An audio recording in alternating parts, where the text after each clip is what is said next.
She's the voice behind the viral comedy, bold commentary, and truth-packed interviews that cut through the chaos. Author, brand creator, proud conservative Christian, this is Elsa Kurt. Welcome to the show that always brings bold faith, real truth, and no apologies. Well, hello, everyone. Today we are doing a very special interview. I'm so excited to bring on my guest.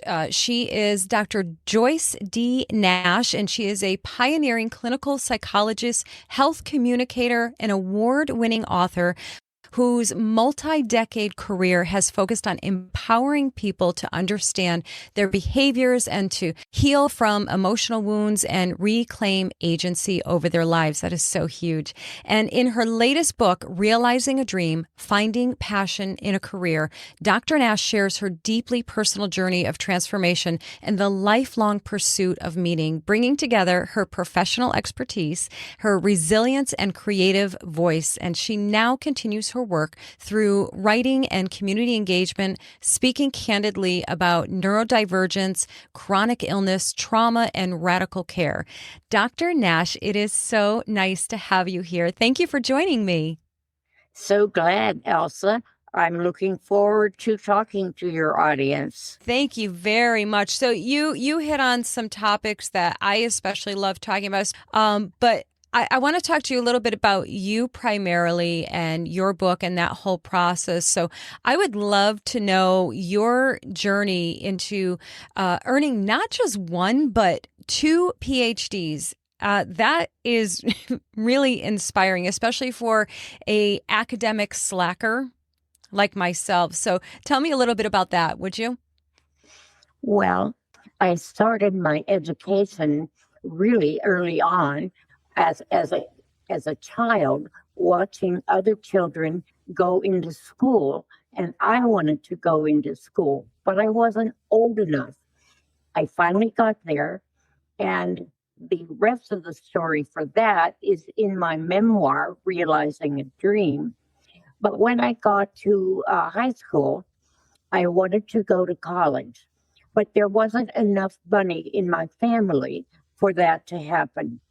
A decade later, I discovered that I could go to night school at the University of Pittsburgh. So I started that, even though it would take a long time. It was at least a start.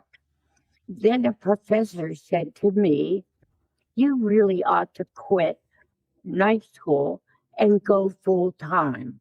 I said to him, "I can't afford it." He said, "If you really want to, you can do it." Well, that was an inspiration. From there, I applied for scholarships, and to my surprise, got 2 scholarships. And that took me to Southern Illinois University. I finished my undergraduate degree there and was planning on going back home to get a job. One of my advisors at SIU said, "You really ought to go to graduate school." To satisfy him mostly, I applied to graduate schools for a PhD program. I didn't realize that I needed a master's degree to go into a PhD program. So I applied, and to my surprise, I was invited to go to Stanford in their PhD program. I continued in that program and got my PhD in communication in 1976. But a long-held dream for me was to be a psychologist. But I was in the communication department, not the psychology department. So I graduated from the communication department with my first doctorate. But I kept remembering my dream of being a psychologist. 10 years later, I discovered there was a school where we lived that trained people to be clinical psychologists. So I enrolled. 6 years later, I was awarded a PhD in clinical psychology. But it took me 2 more years before I was licensed. After that, I practiced for 25 years and have been writing books ever since. That's amazing. What an incredible journey of just perseverance, really, because that is such a long process. It's so taxing. Of course, you mentioned the financial struggles of that, which, and the sacrifice that comes with that, I'm sure is incredible. Tell me a little bit about what drew you to psychology. I was 21. I remember exactly where I was when I had the idea that I wanted to become a psychologist. I was walking by the dorms of the University of Pittsburgh, and at that point, I thought, I'd like to be a psychologist. Maybe that would help me understand some of the people in my life, particularly my mother. So that was my inspiration. That's beautiful. It really is. And I think it's so powerful and impactful on your own life to gain that kind of understanding, because I think when you have challenging family members or just people in your life, relationships in your life that you struggle with relating to them or understanding them, and maybe even sometimes loving them because of the challenges that they bring into your life. So to be able to understand where they're coming from and the psychology of their behavior, I would imagine it helps give forgiveness if it's needed to give, and just that understanding. I find the field of psychology absolutely fascinating. The study of people and human behavior obviously is so fascinating to me. And like I mentioned, I was not academic minded enough to do what you've done. So I have so much admiration for all of that. I want to switch gears a little bit and ask you a little bit more about your book. Now, you have a deeply moving part in your book where you had to choose between continuing on that prestigious path or chasing your long forgotten dream. So what helped you make that leap of faith? Well, what helped me change from my first PhD to seeking another PhD was I realized that at Stanford, I was being taught to become a professor. And the reality was I didn't want to become a professor, although it would have been a very challenging occupation. But instead, I had this long-held dream to become a psychologist. It took me another decade to undertake the information to become a clinical psychologist. What I did was follow a long-held dream. I detail that in my memoir, Realizing a Dream.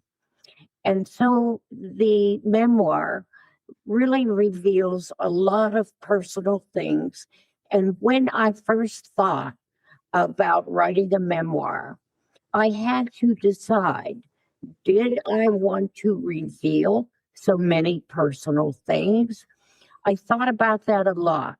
And in the end, I decided that I hoped my journey would inspire others to follow their dream and bring it from hope to reality. I love that kind of encouragement, because I think that's exactly what holds so many people back, particularly, since we're talking about writing and writing your memoir and sharing such personal information to the world, really, and just opening yourself up for that type of scrutiny. I think there's so many people who would and will and can benefit from doing that, whether they write it, for publishing or for their own sake, right? Would you encourage people to do exactly that, even if it's just for themselves? I personally feel that writing is just so cathartic, and I think when you read back what you've written, it's so revealing to how you feel. Would you agree with that? Oh, definitely. The whole writing industry has changed so much since my first book in 1976. These days, a writer or a potential writer needs to think about what kind of book they want to write. The traditional publisher wants to publish a nonfiction book. A nonfiction book, like my first and my second dissertations, requires research, and the publisher will take on the job of promoting the book. But another kind of book that writers think about is self-publishing. That wasn't available to me in 1976 when my first book came out. And I did try two self-published books, which are no longer available. But at that time, I gave that a try. The kind of publishing my current memoir, Realizing a Dream, is published under is what's called a hybrid publisher. That means that the publisher and I cooperate to bring the memoir to people's attention. That requires a lot of effort on the writer's table. And so the writer needs to really get acquainted with how they can promote their book.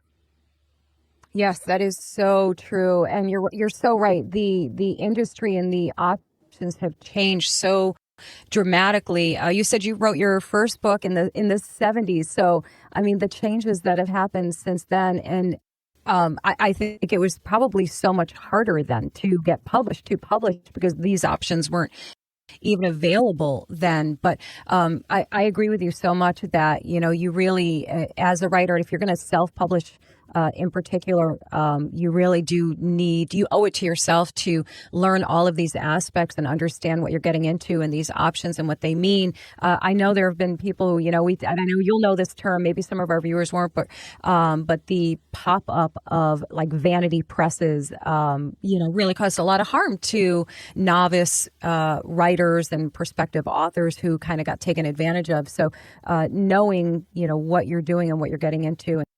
I just love that kind of encouragement that you give to, prospective authors that on their own journeys. That's invaluable. If you wouldn't mind, I'd like to wrap back around a little bit, though, to your journey. So throughout your journey, your family dynamics, especially with your mother, you mentioned, they played a huge role. So how did your upbringing affect the way that you approached independence and career ambition? That's a good question. And my family, for the most part, was very happy and very encouraging. In fact, I remember my mother used to say, Joyce, you can be anything. You can even be a doctor. So that was helpful to encourage me to move on. It was difficult for me when I couldn't go to college right after high school. But I did what I could, and I got jobs, and I waited for the opportunity to continue. That's when I discovered the University of Pittsburgh had night classes. So I enrolled in the night classes, and because my family had been so encouraging, I continued with night classes until I transferred to Southern Illinois University. My family was very supportive, even though they couldn't help much financially. I made up for that by applying for scholarships. And to my surprise, I got 2 scholarships. That helped me along. Plus, I applied for and got some loans so that I could go off to college. So my family was very supportive of that. And it was wonderful when they came to my graduation at SIU. Wow, that is amazing. Now, your title, the title of your book, Realizing a Dream, it speaks to awakening long dormant desires. And as a woman who is now in her 50s and did not start her writing journey and her podcasting and all of the things that I do now in the public eye, I didn't start this journey until I was in my mid 40s. So I consider myself a late starter, a late bloomer. You can call it whatever you want. That's what I tend to call it. And it was based on, or the reasoning was because a lot of the things that you touch on really, which is so impactful for me, fear. Oh my gosh, let's just, we can wrap it all up with fear of the unknown, self-doubt, all of those things. I would love to know, as somebody who has been doing all of these things for decades now, despite fear and despite, things that may have held you back, I would love to know, what you would say to women in their 40s and in their 50s or even beyond who feel like it's, too late. I have one thing to say: never give up. That's the message in my memoir. Follow your dream. Being willing to put up with the setbacks and carry on, even if things seem to get difficult. Never give up. It's your dream. You can take it to reality. Make it your testament to life, to you. So never give up. You can do it. Yes. I love that. And I would echo you on that 1,000 times over. I think, and maybe you'll agree with me, I think the fear of what's to come or what might be is so much worse than what actually does. And I know from personal experience, like all of my fear of failing, of falling, all of those things. And it's not that they haven't happened. I've definitely failed. I've definitely fallen. I've made mistakes. I've embarrassed myself and, all of those things. But the thing that I get to come away with, and maybe you can say the same, is that when I look back at those failings and those falls and all of those things, I can say, yeah, but I got back up. And I'm fine. Like the world didn't end. The sky didn't fall. I had to dust myself off, but I was able to dust myself off. And I think that is so powerful for any individual. And not if you're just, not even just if you're in your 40s and your 50s and beyond, for anyone at any stage, if you're facing that fear, right? Right. Yes. I love that. Rising to a challenge does take some courage, and there are setbacks, but you can overcome setbacks. And even though I started my journey really late, I was 28 years old before I started school at the University of Pittsburgh. When I graduated from Southern Illinois University, I was 31. I was 31 when I started at Stanford. And so a decade later, I graduated from Stanford with my first PhD. So it's been a long journey. And added to that was my journey to become a psychologist. So I hope readers will take away inspiration and courage to follow their path wherever it might lead. Absolutely. And I believe that they will in reading that, reading a firsthand testimony of going through all the things. And, you talk about trauma, childhood trauma, the fears and all of those things, which is so relatable to all of us. And, to see those steps, to see somebody who has taken those steps and made those strides despite those obstacles. Tell me a little bit. So you said that you were 28 and then when you started, right? And then 31 when you graduated. During that time, and I hate to make assumptions, but I'm going to assume that you were probably also starting your own family during that time, or all of the family dynamics. So you're navigating your academic achievements or goals, and also family life. How did you balance those two things? Because that's a huge struggle. Well, some would say it was fortunate, and some would say it's not so fortunate, but I didn't have children. I was so busy with getting educated that I didn't have time for children. And I also went through 2 marriages that didn't work. And then finally, toward the end, I married a wonderful man, and he has been so supportive. But I have gone through my education without children, but with a lot of support from family and eventually from my husband. That is so awesome. And again, so relatable for so many people. It feels like you touch on all these different aspects of life that your readers can find so relatable, whether it's, going for your career over raising children, going through divorce, which totally relatable.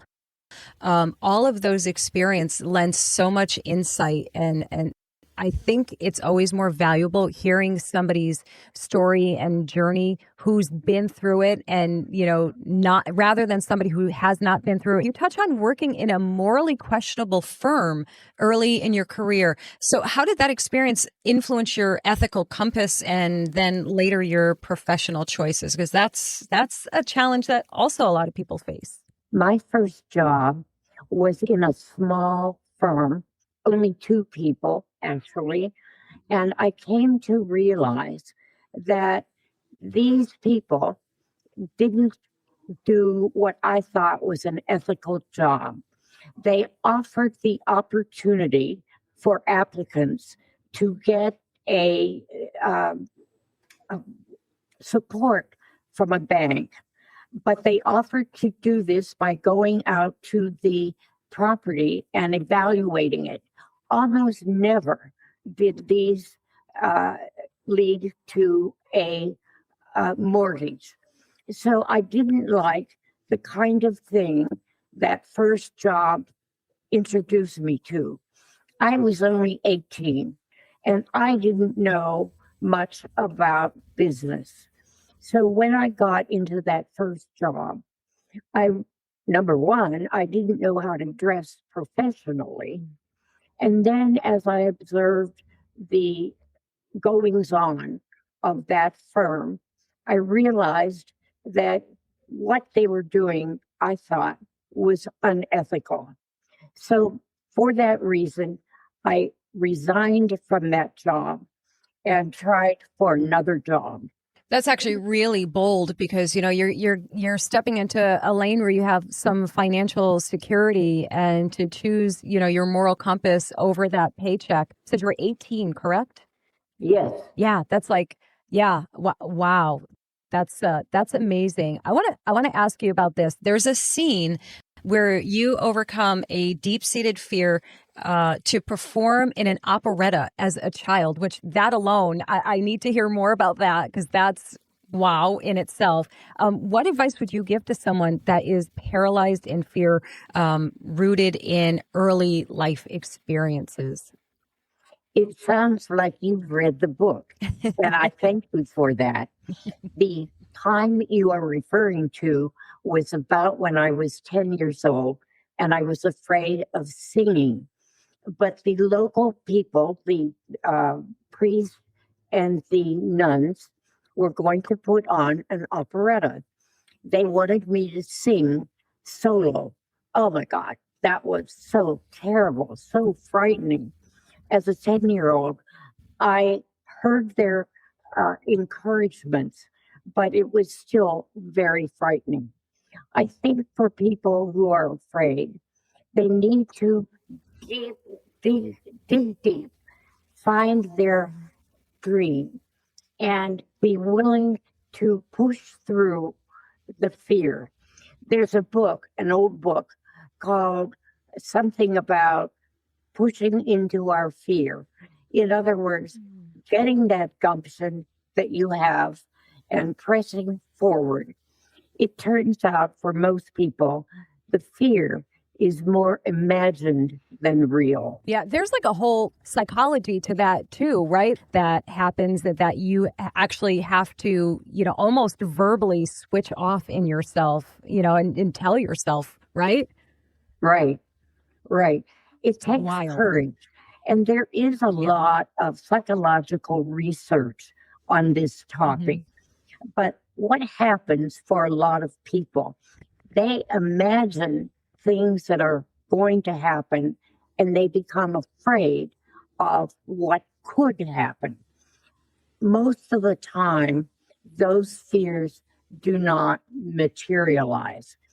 It is possible to talk to yourself and encourage yourself and push forward with positive self talk. By doing that, you can become your own supporter, and it helps by using positive self talk that says you can do it, keep going, and keeping focused on what you want to accomplish. Mm. It's like rewiring your brain, basically, right? Yeah. Yes. Yeah. I love that. And I am definitely a person who has had to and has to regularly do exactly that.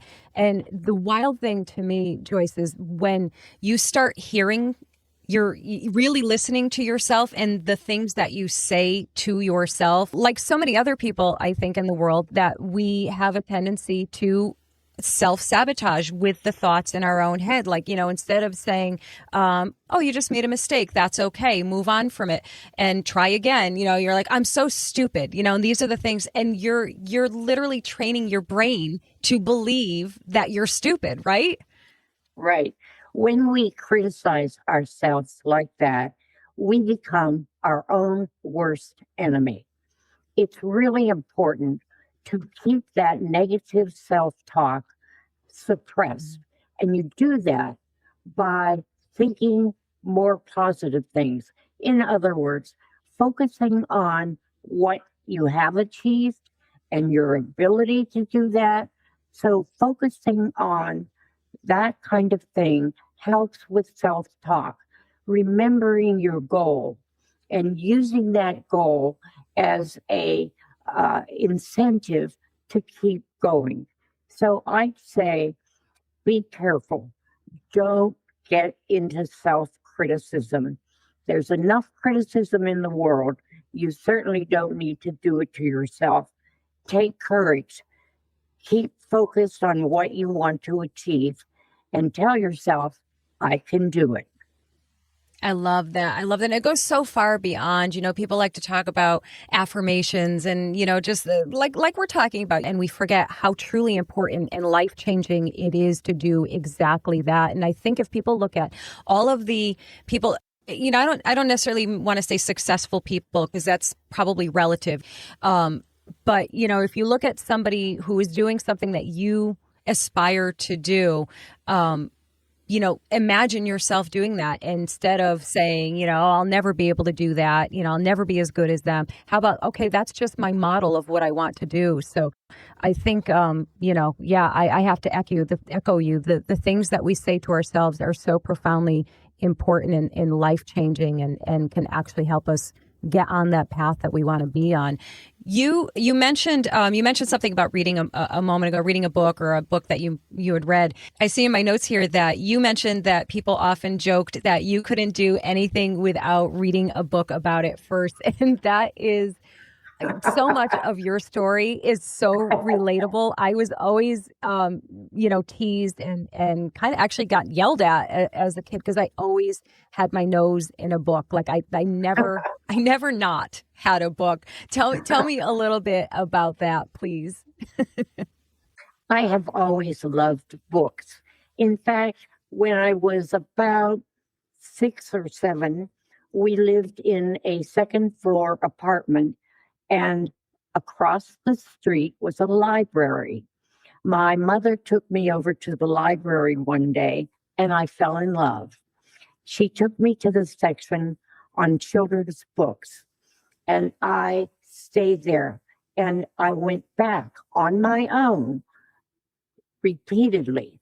I love books. And yes, my parents, my mother in particular, used to say, oh, Joyce can't do anything without reading a book. She is so true. In order to learn to write, I read many books on how to write. that was very helpful. I also learned to write by writing, as you well know, because you help people who are trying to write maybe for the first time. So, loving books and loving to learn has been a motivator for me. Me too. Me too. And like you, I remember as a child going into the library, and I'm not saying it's necessarily the very first books that I picked out for myself, but they're the first ones I remember and are still my most beloved treasures that I have, and it's Beatrix Potter, the Peter Rabbit, and all of those beautiful, wonderful stories and those gorgeous illustrations. And I remember walking into, it was our elementary school. Our elementary school had a little library, and we would go in there and we'd get to pick out those books, right? And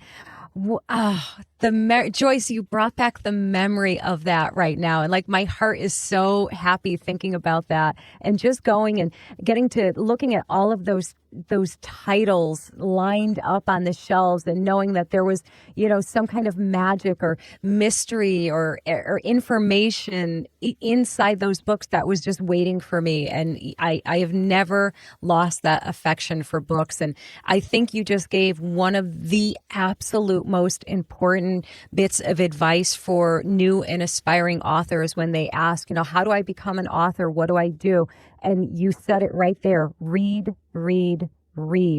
voraciously, read everything, not just the genre that you want to write in, right? Also read all different types of books, because it gives you those insights into timing and cadence and pattern and sentence structure and all of those things. And I especially love your love for books. Do you by any chance remember like your earliest favorite book? Well, I remember the book. I think it was called the some kind of rabbit, where the eyes of the rabbit were buttons, and one of the buttons fell off, so he only had one eye. The Velveteen Rabbit, that was the name of it. And Yes. I remember that book because that started my love of animals. And the Velveteen Rabbit is about being loved, even if you're not perfect, which is a message that we all need to get. And speaking of writing, which you mentioned, it starts with an idea. But in order to write, the person, the would-be writer, has to dedicate time to do writing. When I started writing this memoir, I started my writing about 7 o'clock in the morning, and I would write until lunchtime. And then after lunch, I'd write for another hour or two. Committing oneself to writing at a particular time, most of the days of the week, is really important, and something that a lot of people who don't become authors, they think they can skip that part. Yes, you're so right. And I've talked to many people about that very same thing. It's so funny that you brought that up, and we're so like-minded on that as well. When I started writing, I thought I could only write when like the mood hit me, and I learned Right. and I learned very quickly that no, you have to train your brain, and your body to treat that as like almost like a job, as a 9 to 5 job, 9 to 2, whatever the case. Yes. Right? Yeah. Yes. It's such a game changer. I want to ask you. I'm talking about. I'm getting us all over the writing process.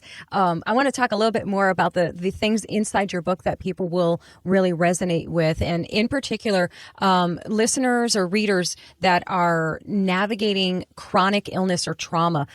What practical, we're pulling in your psychology degrees there. What practical mindset shifts would you suggest, or strategies, do you most often recommend to people? Well, trauma is a problem for a lot of people. And depending on the trauma, the treatment is different. There are people who have what's called complex trauma, meaning their trauma goes for a long time. For example, a child who is abused, that doesn't happen just once. That continues on for a period of time. Those people with complex trauma, which includes soldiers that have returned from the war, they need time to talk about this with a person who can listen and be there for them. Many of these uh, soldiers who come back from war need to see a psychologist for a long time to get over the trauma. The same would be true for a child. Although a child doesn't talk, a child plays. And so the therapist would have the means, like a sand tray, for children to act out their trauma. But when we think of trauma, we can think of abrupt trauma.